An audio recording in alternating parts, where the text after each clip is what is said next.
Hello, my name is Walter Meyer, and I want to tell you about a book that I'm writing, The Good from the Grief, Kindness and Generosity in the Aftermath of September 11th. There have been thousands of books written about September 11th, but very, very few that deal with the selflessness and support that came in the aftermath of those horrific events.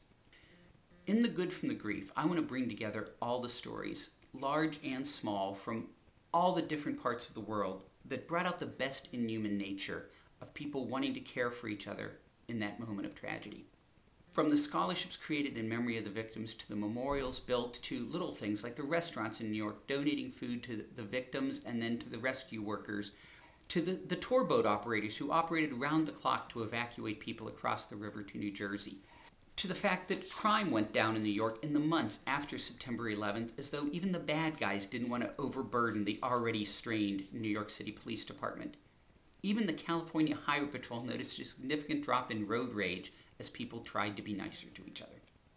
The Paris newspaper Le Monde read a headline in French the next day, "Today we are all Americans." Small towns in Newfoundland took in thousands of stranded travelers whose flights were diverted to those small communities after U.S. airspace was closed. These Canadians took in thousands of strangers, fed them, clothed them, and in most cases refused to take any money.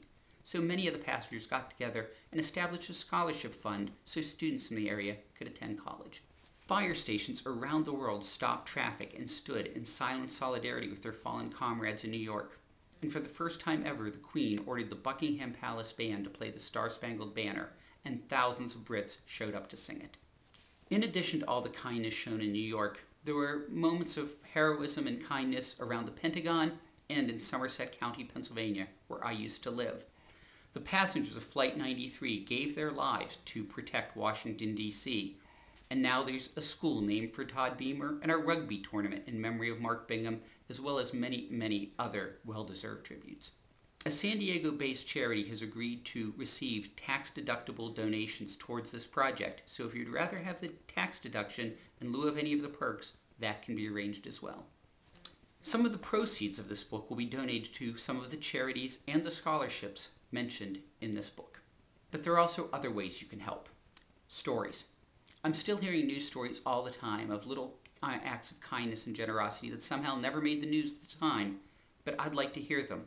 So if you know of anyone who went above and beyond in those days after the attacks or the years, I would love to hear it.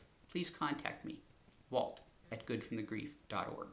Next, you can help by signing the guest book. I promise not to spam you. It'll just be to notify you of really important things like when the book comes out or if the documentary that's being considered about the book does happen. And perhaps the most important thing you can do in conjunction with this is get back to that spirit of togetherness that we all felt in the aftermath of the attacks. Friends from Spain to Brazil noticed how much kinder everyone was for weeks afterwards.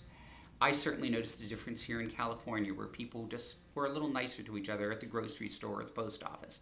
And I certainly noticed when I went back on visits to Pennsylvania shortly after September 11th. It shouldn't take a moment as horrific as the attacks to get us to be nicer to each other.